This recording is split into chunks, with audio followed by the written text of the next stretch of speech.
Rikthehemi sërish në studio dhe në pjesën e tretë të programit do të kemi të ftuar një mjeke farmaciste e cila karrierën e saj e zhvillon në Itali.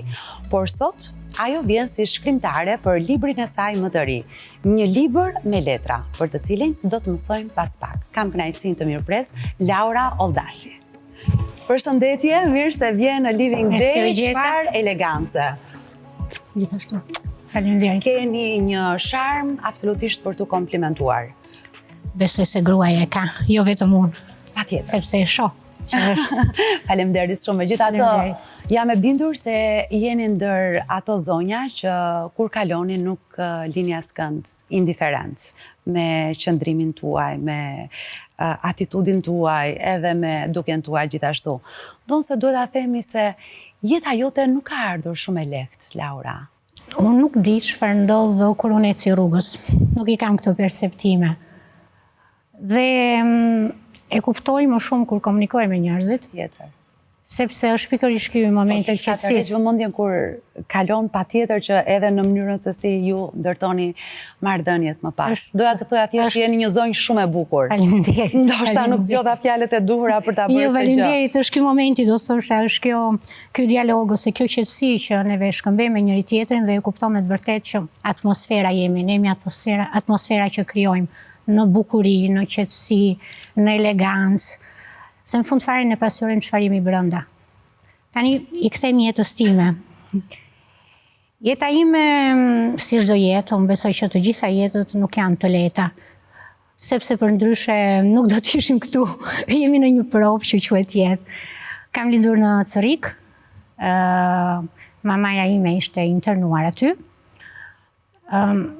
Mami është gjyshi është i dënuar me grupin e deputetëve dhe u dënuar me 101 vjet burg dhe mama ime së bashku me motrat ishin 7 vajza, me madhja 14 vjeçe dhe vogla 3 muajshe besoj, pati atë ligjin e dobimit dhe u dëbuan brenda 48 orësh për të lënë Tiranën. Dhe ato morën një tren. Unë të gjitha këto rrofimet, unë kam humbur mamin në nëndorë, dhe të gjitha këto rrofimet, unë mi ka treguar mami, kam qenë jam më e vogla, e fëmijëve në këtë balkonin. Është një balkon i vogël, ka qenë një balkon i vogël në Cërik, që në imagjinatën dhe në kujtesën time shumë e madh, sepse aty kam të gjitha rrofimet e kësaj jete të mamas time, që pastaj është dhe vazhdimësia e jetës sonë. Dhe morën këtë trenin, ku ndalon treni ndaloi në Elbasan, se aty ishte stacioni i fundit, dhe ato u streuan në një shtëpi të një gruaje që gjyshja kishte njohur aty. Brenda 24 orësh kjo grua dënohet, sepse ka pranuar familjen e armikut, dhe largohen dhe nga aty, dhe dëbohen, pastaj shkojnë dhe në Cërik. Në Cëriku nuk ekzistonte akoma, nuk ishin ato baraket e para që janë ndërtuar, flasim për vitet 51, mos gaboj unë tani, gjyshi është dënuar në 46-ën, dhe aty këto 7 fëmijë me një grua, gjysha ishte 36 vjeçe, dhe për t'u plakur, dhe për të hequr bukurinë dhe elegancën, ajo vën atë shamin prej bezeje dhe plaket. Biles është një rrëfim shumë interesant te pusi i shtëpisë në Tiranë. Tani unë shtëpia ka qenë dhe unë nuk e di tani për që do vëj më vonë, ndoshta në një jetë të dytë do i bëj kërkimet tek spitali, më thoshte mami, spitali Kashve këtu në Tiranë, dhe ka qenë një vilë 2 kaçe, ku ka qenë dhe një pus përpara shtëpisë. Dhe kur është marrë vesh që gjyshi është dënuar, gjyshja ka dashur të futet brenda pusit dhe është mbajtur nga vajzat prej këmbëve që të mos hidhej brenda. Dhe është dhe një rrëfim tjetër interesant, pasi nuk di çfarë dënimi kishte gjyshi, dhe gjyshja së bashku me tezën time të madhe kanë shkuar tek lumi i Tiranës dhe iknin shifnin të vdekurit, që ndoshta një nga ato mund të ishte gjyshi apo jo. Pastaj mama ime, të kthehemi pak mbrapsh.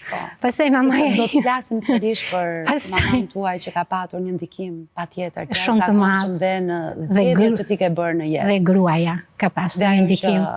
ti e sot dhe në vendimet e tua edhe profesionale, dua të shkojmë pak në fillim të viteve 90.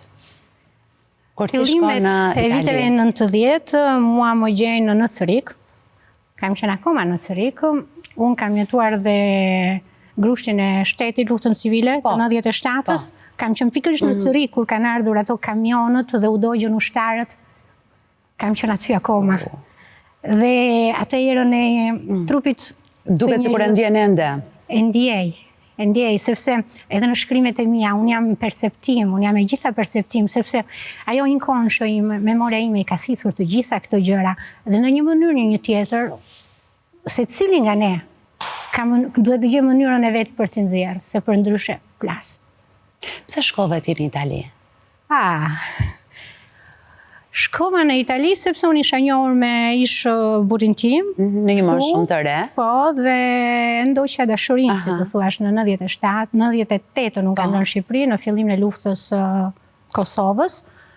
Unë edhe kam lënë Shqipërinë, kam vajtur si një refugjate, pas një dokumente, me klandestina, pas refugjate klandestina, dhe dokumenta falsë të një balerine, ishim një grup artistësh, nuk ishim artistë në Fojza, po ndërsa kjo parashikoj të ardhën time, dhe ashtu kam hyrë. Pra, ke shkuar për dashurin, ke ndjekur dashurin, për të shkuar në Itali. Për të bashkuar familjen. E jetuat dashurin tuaj jo shumë gjatë, dhe më pas vjen një divorc i vështirë. është proces i jetës të mund, është proces kjeta ime do shkon të kështu. Në qoftë se do më thuash, në qoftë se unë do kthehem mbrapsha, mund të bëja të njëjtën jetë, mund ta kisha bërë, po zë isha unë. Kjo Laura tani kishte nevojë për atë jetë, kishte nevojë për atë rritje. Është shumë interesant se si unë gjej Italinë në 98-ën. Unë shkoj me, si gjithë nga neve, shkua me shumë ëndra, por në këtë shtet që do të na prishte me krahë të hapura. Ishte një barierë shumë e madhe, ishte viti më i vështirë, besoj unë, i Italisë, drejt Shqipërisë, drejt shqiptarit, nga të gjitha anët ishte një propagandë shumë negative, pasi edhe ne nuk kemi u prezentua mirë, dhe kështu që t'i gjendesh nga një burg në një burg tjetër. Nuk ishte as edhe një lloj ndryshimi, atje kisha edhe një burg që kisha frikën. Kundera ka një gjë shumë të interesant kur thotë se si janë njerëzit në vendin e tyre dhe si janë të njëjtët njerëz në një vend të huaj. Në vendin tënd janë këto barrierat që të ruajnë kur po re. Atje nuk të ruan asnjëri. Dhe duke mos të ruajtur asnjëri, jep më të mirën tënde. Bësh më i mirë, i ndjek. Dhe në fillim është ajo ideja e mureve. Unë nuk e njoh dhe kam muret e mia dhe kjo ndoshta ka krijuar shumë mure edhe tek unë dhe e kaluar apo edhe kjo vazhdimësia pastaj si në Itali. Dhe krijon këto murin tënd. Pastaj kur kupton që çfarë ke përballë, ti e kupton që je një mur shumë i bukur. Po pse kishe frikë, Laura? Çfarë të friksonte aty? Unë mbaj mend në ditën e 3 o të 4 në Milano, se nuk flasim për një, flasim për Milano, pa dokumenta, kuptohet. Unë ndalova, po jo nga policët, nga i du të veshur si polica. Po, dhe më shmar dokumenti, dhe plus pastaj o komshiu, mbaj mend këtë tjetër gjë, komshiun që kisha sipër, i cili fliste në racizmi ishte shumë i madh. Racizmi shumë i madh. Po, bashkëshorti yt, gjatë këtyre viteve, si ishte ai me ty? Si ishte marrëdhënia juaj? Tani ishte dhe ajo procedura njohjes. Ne u njohëm.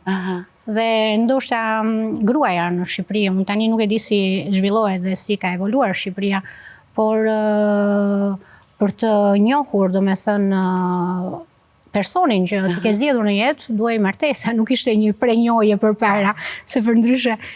Dhe aty kuptuam se që ishim dy njerëz krejt të ndryshe për njëri tjetrin, po nuk mund të flas keq për të. Patjetër. Dhe do t'i rikthehem sërish marrëdhënies së fortë që ti ke patur me nënën tënde. Ndonjëherë të duhet të bëhesh mjeke, sepse situata vjen e tillë. Ajo zonjë nuk jeton më, dhe mua më vjen shumë keq për humbjen tuaj, por doja që të tregojmë rëndësinë që ajo ka patur në atë që ti je sot.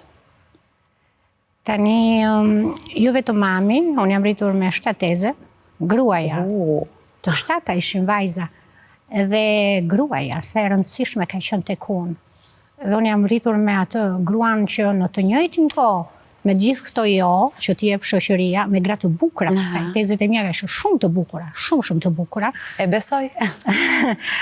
Dhe këto që t'i jep shoqëria, do bëj vetëm diçka, do ndaloj vetëm pak, sepse është sistemi apo është njeriu që bën keq. Unë kam arritur në kërkimet e mia brenda vetes, kam arritur në një konkluzion, nuk është shoqëria, është njeriu. Dhe si kur ne të flasim tani për social, që gjoj unë për shumë është një frike, jashtëmasë me hy tani, sepse është një propagandë me të vërtet shumë e ullët, drejt gruas, drejt individit, drejt njeriut. Dhe unë them që e njëjta gjë ka qenë dhe në atë kohë. Ka qenë, si quaj, muri ku bëheshin fletrufet. Po. Dhe në ato fletrufet ishin tezet e mia, për veshjet e tyre, o për diçka, o për flokët e tyre, o për diçka më shumë, o për idetë e tyre, o për mendimet e tyre. Dhe kështu që gruaja ka një ndikim, ka pasur dhe ka një ndikim shumë të madh. Dhe unë e dua shumë gruan në kuptimin gruan me dinjitet, gruan me karakter. Ke jetuar me nënën tënde. Pas divorcit ke jetuar kryesisht me nënën tënde. Dhe mjekësinë duket se takove rastësisht. Nuk ishte në planet e tua, mjekësia. Sepse ke studiuar gjuletërsi. Ashtu ka ndodhur dhe kjo është një gjë interesante. Mama ime, kur unë ndejta vetëm, kur unë pata ndarjen, erdhi kryesisht për të rritur vajzën time. Dhe unë u mora me punë, me jetën që më ra. Si që them, përvesha mëngët dhe fillova gjërat nga Azioja. Dhe aty pasaj erdhi dhe mami që më dha një dorë shumë të mirë për rritjen e edukimit dhe kryuam atë familjen me 3 gra. Se ndonjëherë është ajo historitë e familje, pse gjërat përsëriten. Po këtë do e themi ndoshta në një emision tjetër, se s'jemi asgjë tjetër vetëm përsëritja e asaj që prindrit tanë kanë jetuar. Historikisht të njëjtën gjë. Kjo është çështje e mbyllur apo kjo nuk është një çështje e hapur? Është çështje e hapur, nuk është një çështje e mbyllur, siç është titulli i librit tënd të fundit. Jo, kjo është çështje e hapur, se nëse ne jemi observojmë, vëzhgojmë çfarë ndodh me jetën tonë dhe çfarë ka ndodhur me jetën e prindërve tanë, ne mund dalim nga ky rreth vicioz, mund të dalim shumë mirë. Por ai duhet edhe një punë tjetër. Dhe në atë moment erdhi mamaja në Itali që u mor me vajzën. Ndodhi që unë duhet të prezantoja, mami kishte pak probleme shëndeti dhe çova tek mjeku i familjes. Aty, ndoshta korrekte, bëra gjërat si kërkonte, ambienti, çova analizat të gjitha së bashku, nuk bëra asgjë të jashtëzakonshme, mu kërkuaj që të punoj aty. Kështu është lidhja ime e parë me mjekësinë.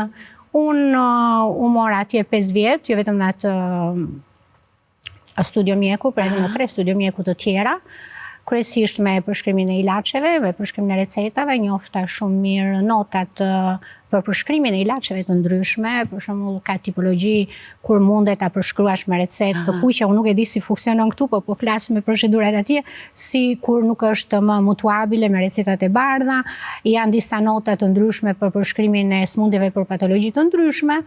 Dhe arriti një moment që unë punoj edhe vetëm me pacientin, kam pasur gjithmonë këto komunikimin tim për të tjetrin ta bëj, tjetë mirë, sepse ato vinin dhe me probleme dhe me shëndetin. Dhe kjo kam krijuar gjithmonë një raport shumë të mirë me njeriu. Bëj një çiviço, një kurikulum, e çoj në spitalin që isha shumë afër, spital amerikan, dhe më kërkohet të punoj bëhet një 6-7 orë kolokjo me personazhe të ndryshme.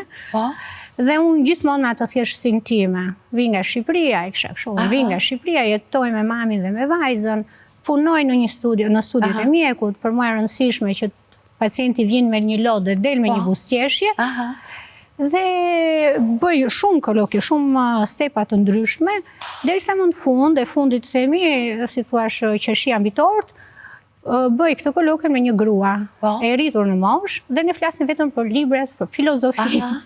Tha, unë nuk di çfarë do ndodhi, por ti do punosh aty, në farmaci. Dhe aty punoj me pacientin onkologjik, kam punuar pothuajse 10 vjet o më shumë në Spital Humanitas, një nga më të mirët të themi të Milanos, dhe aty kam qenë kontakt me pacientin onkologjik, pasi vinte merrte ilaçet, këto ilaçet pak partikolare, pak të veçanta, ose që kushtojnë 7.000-8.000 euro, dhe puna ime nuk ishte vetëm kjo, por edhe rimbursimi pasaj këtyre ilaçeve, pasi kanë një procedurë krejt ndryshe që Regione Lombardia të rimbursonte këto ilaçet. Dhe në fund fare pastaj, ekipi im, o drejtoresha ime, jam bërë, dhe aty jam krijuar nga kjo profesoresha shumë e fortë, më mbaj mend javën e parë që unë kam punuar, fillova në farmaci, dhe javën e parë të komunikimit më thot drejtoresha, unë me një fletore, shkruaj gjithçka. Thot, Laura, si gjendesh? Rria qeti sa unë vi nga diktatura. I di rregulla, do të thënë farmaci me rregulla, me procedura kuadrate. Dhe gjithçka të shkruar, dhe krahas eksperiencës tënde, edhe shkruan libra, Laura. Ajo doli më vonë. Doli më vonë kjo libri tani. Dhe nga ty pasaj... Se ishte kjo nevojë për të shkruar një libër?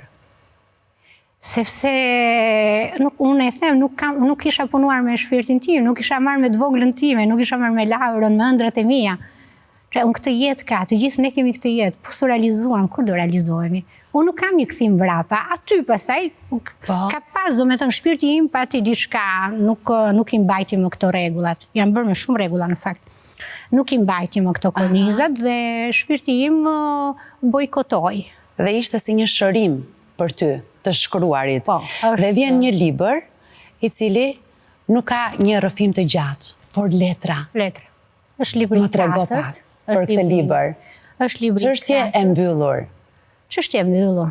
Rast i mbyllur. Çështje e mbyllur. Pa mbyllen gjërat.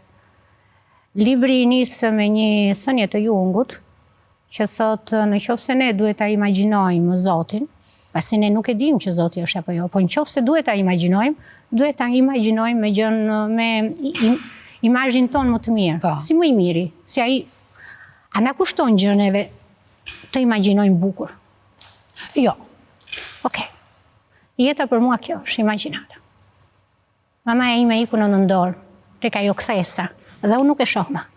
Kisha tjetër perceptim për vdekjen. Mendoja që do ishe diku, nuk është. Pra ne nuk jemi.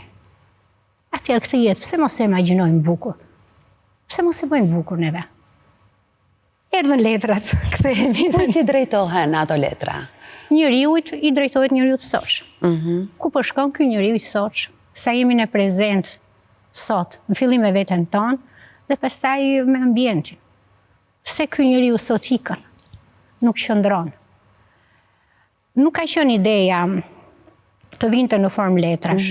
Unë mbasi nuk kam kohë, Milano nuk kam kohë, unë dal nga puna shumë vonë, kthehem 7:28, dhe i gjithë shkrimet e mia shkruhen në metro. Unë voj muzikën, dhe jam ullur tek poltroni im, dhe jam te bota ime. Izolohesh, je në botën tënde, krijon ambientin tënd. Po, jam te bota ime, dhe një orë, tani gjithë... Janë përjetime personale, janë episode që të kanë shqetësuar gjatë jetës ty, që i shkruan? Është inkonshë, unë kam thënë që inkonshë im ka duhet ketë një kasafort brenda, o një kuti, aty i mbledh të gjitha. Dhe unë me anë të shkrimit kam gjetur këtë mënyrë, kam gjetur këtë mënyrë për t'i thënë gjërat dhe jashtë. Dhe unë nuk ndërhy në shkrimin tim. Unë jam dirigjenti, çfarë do të bëj, të bëj. Pra atë liri që mua s'ma jep jeta, ato vrapet e Milanos, ato rregullat e procedurat, unë e nxjerr tagore pasaj po dalim, dhe unë e nxjerr komplet shumë mirë këtë lirin shkrimit, me shkrimin. Unë nuk kam ndërhyrje në çfarë shkruhet dhe si do të shkruhet. Kuptoj që ky relacion shumë i mirë që unë kam me veten, bën që shkrimi të jetë i pavarur, po më jep dhe mua pavarësi. Biles tek intervista që unë kam bërë para një muaji, unë them të njëjtën gjë, nuk flitet sot për 4 libra, por unë flas se çka kam bërë këto 4 libra me mua. Çfarë kanë bërë me ty? Si më kanë rritur? Si të kanë rritur? Çfarë ekuilibri më kanë krijuar? Dua ta përcjell këtë mesazh me qenë se jemi dhe në fund të bisedës. Çfarë kanë bërë këta libra me ty? Përpos e kuptuan që të kanë shëruar shpirtin dhe ti po merresh për veten tënde. Më kanë bërë që të mos bie në këtë botë që ka kaq shumë lufta, ka shumë urrëtie, ka shumë dominim mbi njeriu, mbi tjetrin. Unë jam tek ajo bota ime e bukur. Nuk është që loz me kukla, se jam dhe shumë reale. Jo, jam shumë reale, shumë me këmbë në tokë. Por e dua të njeriun e bukur. E dua të jetën e dikushme. Atë jetën edhe të ngandalshme, atë jetën dhe pa bërë asgjë. Shpesh herë unë kam atë vargun, jam shtrirë poshtë pemës dhe i loj të gjitha ato gjethe të bien mbi mua. Dhe ajo është procesi jetës. Ajo pema, rënjët që rriten dhe ato gjethe që bien. Gjithçka mbaron. Por aq sa tjetë mënyra ime dhe koha ime në këtë jetë, unë do bëj më të bukurën e asaj që kam brenda, më të bukurën, dhe unë besoj që secili nga ne të bëj më të bukurën e vet. Ne nuk duhet lodhemi shumë, të bëj më të bukurën tonë, më të mirën tonë. Shoqëria është shumë e bukur pastaj. Laura, faleminderit shumë. Shumë faleminderit. Faleminderit për mesazhin e mirëpritur sa herë të kthesh nga Milano në Tiranë. Përsi dhe për mua. Shumë kënaqësi. Faleminderit. Jemi në fund të takimit për sot. Uroj të keni një fundjavë të mrekullueshme. Miropafshim.